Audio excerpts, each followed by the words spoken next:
Good morning dear students. कई दिनों से हम वीडियो अपलोड नहीं कर रहे थे। देख रहे थे कि आपको हमारे वीडियो की कितनी इंतज़ार रहती है। तो काफ़ी संख्या में बच्चों के कमेंट्स आए, फरमाइशें आई कि सर वीडियो अपलोड क्यों नहीं किया जा रहा। तो आज हम आपके लिए पुनः वीडियो लेकर के और उपस्थित हैं। पिछले टर्न पर हमने आपको थॉमसन का परमाणु प्रतिरूप, रदरफोर्ड का परमाणु प्रतिरूप बताया था। एक बार पुनः ध्यान दें सभी। थॉमसन के अनुसार परमाणु एक धनावेशित गोला होता है। थॉमसन के अनुसार परमाणु एक धन आवेशित गोला होता है, यानी एक धन आवेशित गोला है। धन आवेशित गोला। इस गोले के अंदर समान संख्या में ऋण आवेश बिखरे रहते हैं, यानी इस गोले में जितने धनावेश हैं उतने ही ऋण आवेश रहते हैं। ये बात थॉमसन ने अपने परमाणु प्रतिरूप में बताई। इसकी सबसे बड़ी उपलब्धि ये रही कि परमाणु उदासीन होता है। इस बात को समझाने में इनका ये परमाणु प्रतिरूप सफल हो गया, क्योंकि इन्होंने धनावेश और ऋणावेश की संख्या परमाणु में बराबर बताई, इसलिए परमाणु उदासीन होता है। परंतु ये रदरफोर्ड के स्वर्ण पत्र प्रयोग को नहीं समझा सके, या ये जो प्रतिरूप है ये रदरफोर्ड के स्वर्ण पत्र प्रयोग को नहीं समझा सका, क्योंकि रदरफोर्ड ने जब एक बहुत पतली लगभग 10⁻⁻7 मीटर की स्वर्ण पन्नी, गोल्ड फॉइल लेकर के उसको जिंक सल्फाइड से लेपित करके और उस पर एल्फा कण यानी हीलियम के नाभिकों की बौछार करवाई, तो उन्होंने देखा कि अधिकांश एल्फा कण पार निकल गए। इसका मतलब परमाणु का अधिकांश भाग खोखला होता है। परंतु थॉमसन के परमाणु प्रतिरूप के अनुसार ऐसा नहीं हो सकता, क्योंकि इनके अनुसार ये धनावेश और ऋणावेश किसी निश्चित व्यवस्था में व्यवस्थित नहीं रहते हैं, बिखरे रहते हैं। तो बिखरे रहते हैं तो फिर अधिकांश एल्फा कण पार नहीं निकल सकते। रदरफोर्ड ने इससे ये निष्कर्ष निकाला कि परमाणु का अधिकांश भाग खोखला होता है। रदरफोर्ड ने यह भी देखा कि कुछ कण विक्षेपित हो जाते हैं, कुछ एल्फा कण विक्षेपित हो जाते हैं। लगभग 10,000 में से एक एल्फा कण विक्षेपित हो जाता है, और केंद्रीय भाग के जितना नजदीक एल्फा कण प्रहार करता है, एल्फा कण आकर टकराता है, उतना ही ज्यादा कोण पर वह कण विक्षेपित होता है। लगभग 20,000 में से एक कण तो उन्होंने ये देखा कि वो 180 डिग्री पर विक्षेपित हो जाता है, अर्थात एक सरल रेखा में जाकर नाभिक से वो एक सरल रेखा में जाकर के केंद्रीय भाग से टकराता है और उस सरल रेखा में ही वापस लौट आता है। इससे उन्होंने ये निष्कर्ष निकाला कि परमाणु के अंदर कोई बहुत छोटा भाग है जो केंद्र में होता है, उस पर धनावेश होना चाहिए, क्योंकि एल्फा कण विक्षेपित हो रहे हैं यानी प्रतिकर्षित हो रहे हैं, तो जो केंद्रीय भाग है वो धनावेशित होना चाहिए, अर्थात इसके अंदर प्रोटॉन होने चाहिए, और ये बहुत छोटा होना चाहिए, क्योंकि बहुत कम कण 20,000 में से एक कण विक्षेपित हुआ था, तो ये बहुत छोटा होना चाहिए। इसको नाभिक कहा, रदरफोर्ड ने इसे नाभिक कहा, और अपने परमाणु प्रतिरूप में इन्होंने ये बताया कि परमाणु का अधिकांश भाग खोखला है, केंद्र में नाभिक है जो धनावेशित है, और संपूर्ण परमाणु का जो द्रव्यमान है वो इस नाभिक में ही केंद्रित होता है। ये अत्यंत ठोस होता है, और इस नाभिक के चारों ओर वृत्ताकार पथों में इलेक्ट्रॉन घूमते हैं। ये बात रदरफोर्ड ने बताई, परंतु इसमें कुछ खामियां रह गई, कमियां रह गई। इन्होंने बताया कि इलेक्ट्रॉन नाभिक के चारों ओर घूमता है, चक्कर लगाता है, तो मैक्सवेल के अनुसार जब कोई पार्टिकल, जब कोई कण चक्कर लगाएगा, घूमेगा, तो ऊर्जा व्यय होगी, और यदि ऊर्जा व्यय होती है तो उसका जो गमन पथ है, वृत्ताकार गमन पथ, वो छोटा होता चला जाएगा, और ऐसा हुआ तो इलेक्ट्रॉन जो है वो नाभिक में समा जाएगा, यानी परमाणु का अस्तित्व ही समाप्त हो जाएगा। अतः ये मॉडल भी पूर्णतः सफल नहीं हो पाया। ये परमाणु के स्पेक्ट्रम की व्याख्या भी नहीं कर सका, क्योंकि इसके अनुसार परमाणु का स्पेक्ट्रम सतत यानी कंटिन्यूअस होना चाहिए, परंतु वास्तव में प्रयोगों से ज्ञात हुआ कि परमाणु का जो स्पेक्ट्रम प्राप्त होता है वो असतत होता है। तो इन कारणों से रदरफोर्ड के परमाणु प्रतिरूप को अस्वीकार कर दिया गया। इसके बाद रदरफोर्ड के परमाणु सिद्धांत में फिजिक्स यानी भौतिकी के क्वांटम सिद्धांत का समावेश किया गया नील्स बोर के द्वारा, और नील्स बोर ने आंशिक संशोधन करके और अपना एक प्रतिरूप दिया, जिसे नील्स बोर का परमाणु प्रतिरूप या नील्स बोर की मूल मान्यताएं या नील्स बोर की अवधारणाएं आदि नामों से हम जानते हैं। तो नील्स बोर ने क्वांटम सिद्धांत, फिजिक्स की क्वांटम थ्योरी का उपयोग करते हुए रदरफोर्ड के परमाणु प्रतिरूप की कमियों को दूर किया। नील्स बोर के अनुसार नंबर 1, परमाणु के मध्य भाग में नाभिक होता है। जैसे ये कोई परमाणु है पूरा, तो इसके मध्य भाग में ये नाभिक होता है। नील्स बोर के अनुसार परमाणु के मध्य भाग में नाभिक होता है। यही बात रदरफोर्ड ने भी बताई थी।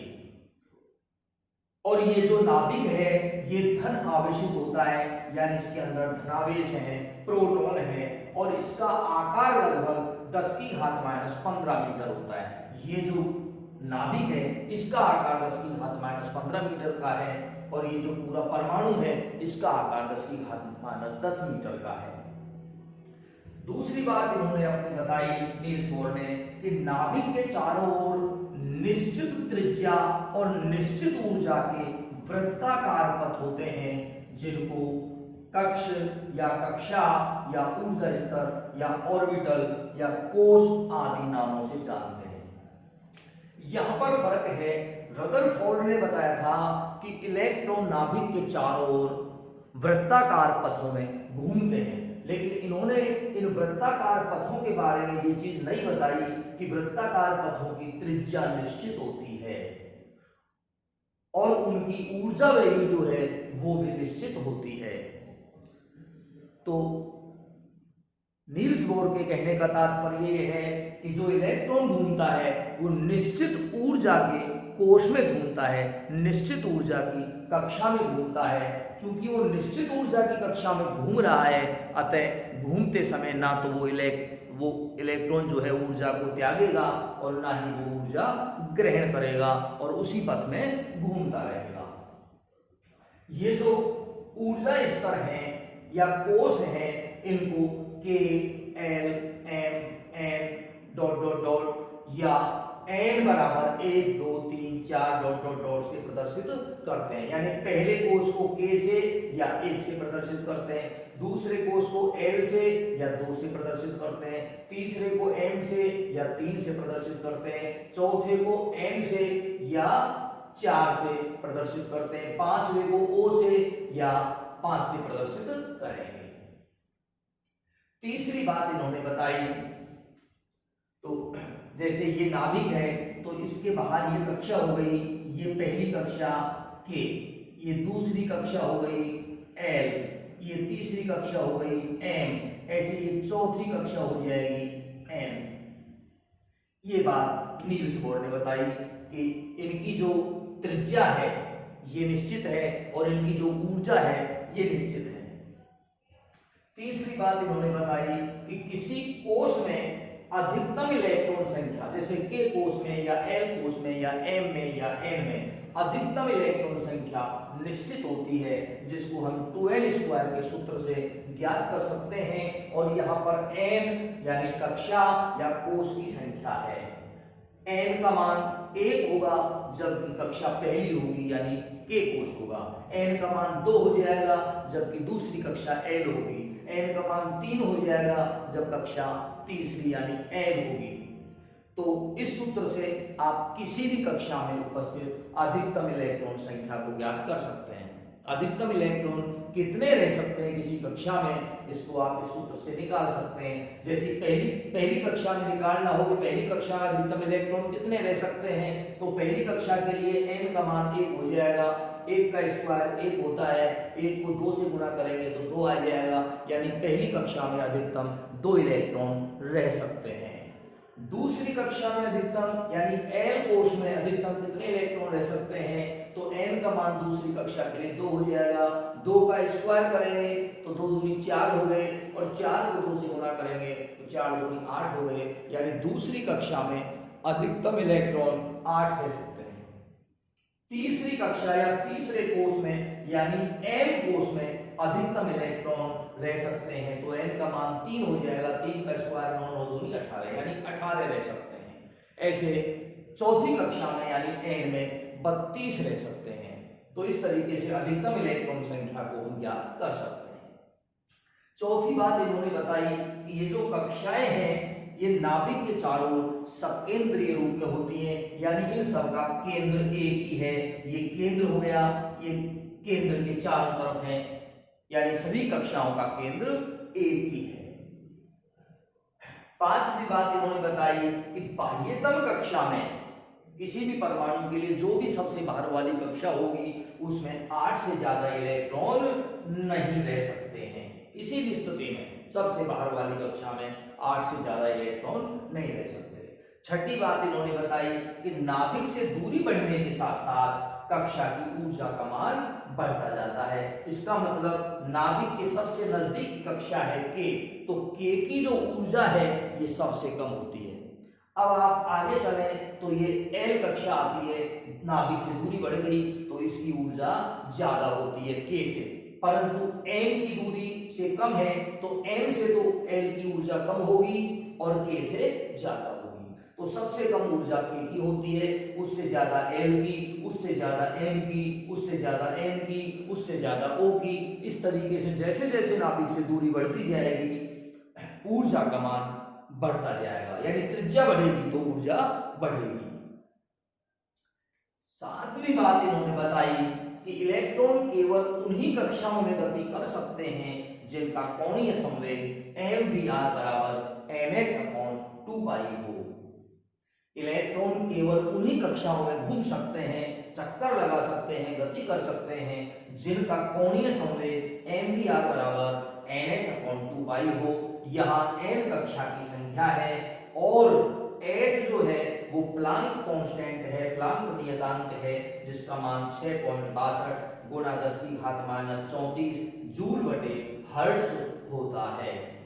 सातों बिंदु आप नोट कर लें।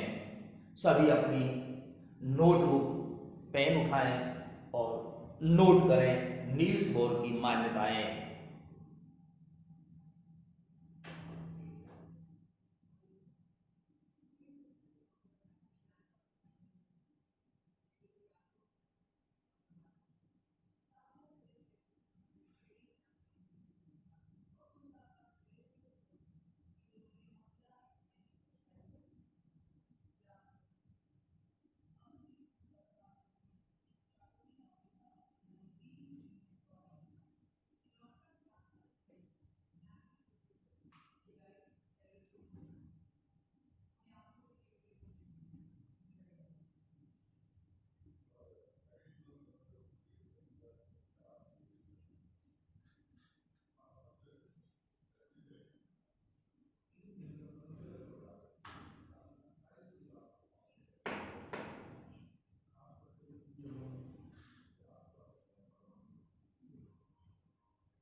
तो हम बता रहे थे कि इलेक्ट्रॉन केवल उन्हीं कक्षाओं में गति कर सकता है जिनका कोणीय संवेग mvr बराबर nh/2 हो।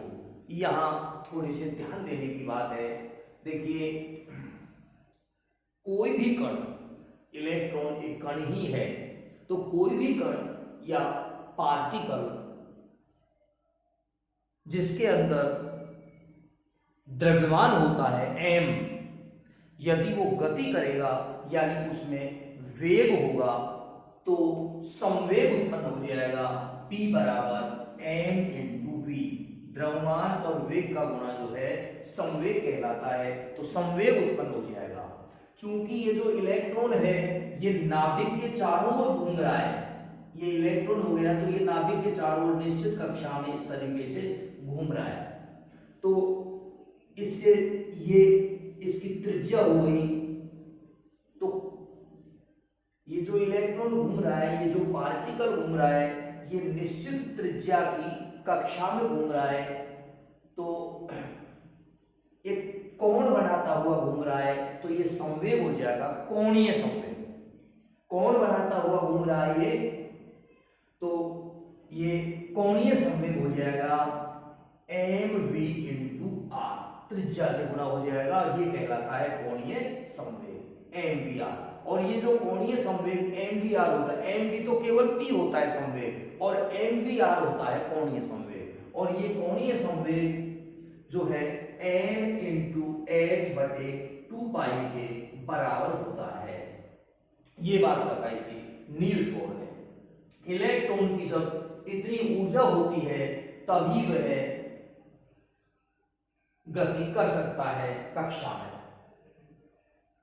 इतना कोणीय संवेग होना चाहिए। जैसे पहली कक्षा में कोणीय संवेग कितना होगा, तो पहली कक्षा के लिए n का मान हो जाएगा 1 गुना h का मान फिक्स है 6.62 गुना 10 की घात माइनस 34 बटे 2 पाई, तो ये हो गया h बटे 2 पाई। पहली कक्षा का कोणीय संवेग h बटे 2 पाई, यानी इलेक्ट्रॉन पहली कक्षा में तभी घूमेगा, तभी घूम सकता है, तभी गति कर सकता है जबकि उसका कोणीय संवेग h बटे 2 पाई हो। अब हम दूसरी कक्षा की बात करें तो दूसरी कक्षा के लिए n का मान हो जाएगा 2 इंटू h बटे 2 इंटू पाई, या 2 से 2 कट जाएगा, और दूसरी कक्षा के लिए हो जाएगा h बटे पाई। पहली कक्षा के लिए h बटे 2 पाई कोणीय संवेग होगा, दूसरी कक्षा के लिए कोणीय संवेग हो जाएगा h बटे पाई। और यदि तीसरी कक्षा की बात करें तो तीसरी कक्षा के लिए n का मान 3 इंटू h बटे 2 पाई। सोल्व किया तो 2 का भाग 3 में 1.5 बढ़ गया, तो 1.5 h बटा पाई, ये हो जाएगा तीसरी कक्षा का कोणीय संवेग। यानी तीसरी कक्षा में वही इलेक्ट्रॉन गति कर सकता है, घूम सकता है, जिसका कोणीय संवेग 1.5 इंटू h बटा पाई हो। चौथी कक्षा के लिए ये हो जाएगा 4 इंटू h बटे 2 पाई, 2 से ये कट गया 2 बार, तो ये हो जाएगा 2h बटे पाई। तो कहने का अभिप्राय यह है कि इलेक्ट्रॉन उसी कक्षा में घूम सकता है, उसी कक्षा में गति कर सकता है जिसके लिए कोणीय संवेग nh/2 पाई हो। इसके बाद अगली बात बोर ने बताई कि एक निश्चित कक्षा में चक्कर लगाते समय इलेक्ट्रॉन की ऊर्जा अपरिवर्तित रहती है, यानी ना तो उसकी ऊर्जा में वृद्धि होती, बढ़ती, और ना ही उसकी ऊर्जा में कमी होती। तो एक निश्चित कोणीय संवेग से निश्चित त्रिज्या वाले पथ में इलेक्ट्रॉन घूमता रहता है।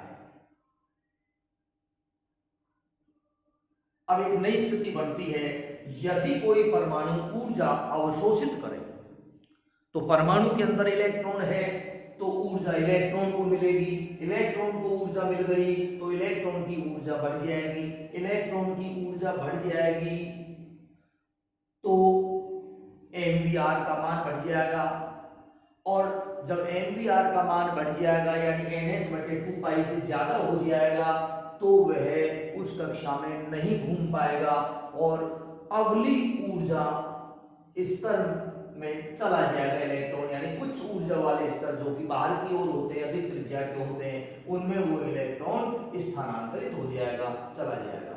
और यदि किसी इलेक्ट्रॉन की ऊर्जा कम हो जाती है यानी कोई परमाणु ऊर्जा त्याग देता है तो वह इलेक्ट्रॉन निम्न ऊर्जा की निचली कक्षा में स्थानांतरित हो जाएगा। ये सारी बातें नील्स बोर ने अपने परमाणु प्रतिरूप में बताई, यानी ये नील्स बोर की मूल मान्यताएं या अवधारणाएं कहलाती हैं। आप सभी इनको नोट कर लें।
इसके बाद नील्स बोर के परमाणु प्रतिरूप की विशेषताएं यानी इनकी उपलब्धियां।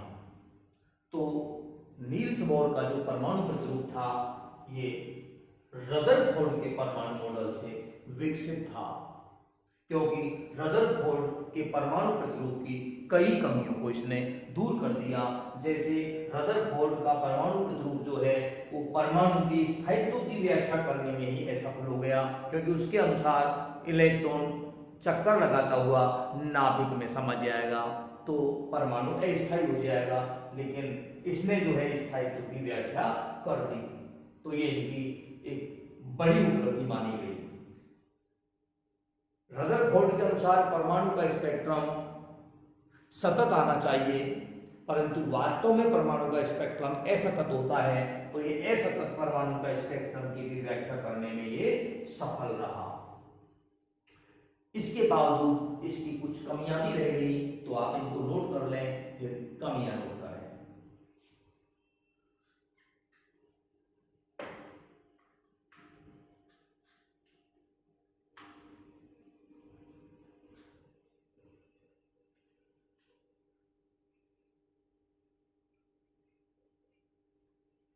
बोर मॉडल की कमियां।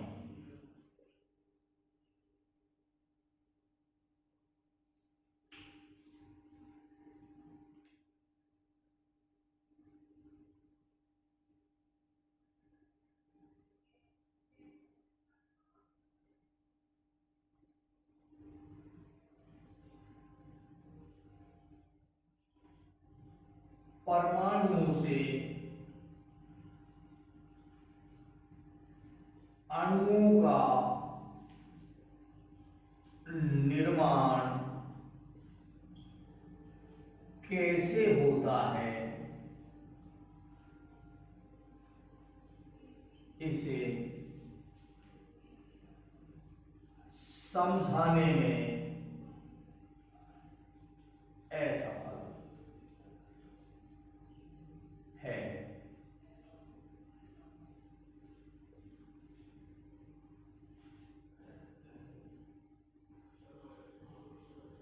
असतत रेखिक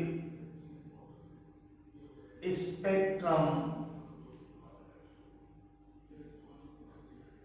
की व्याख्या नहीं कर सका। परमाणु का स्पेक्ट्रम असतत होता है, इसकी व्याख्या तो कर दी, लेकिन असतत में भी कई रेखाओं में प्राप्त होता है, तो कई रेखाएं क्यों बनती हैं, इसकी व्याख्या ये बोर मॉडल भी नहीं कर सका।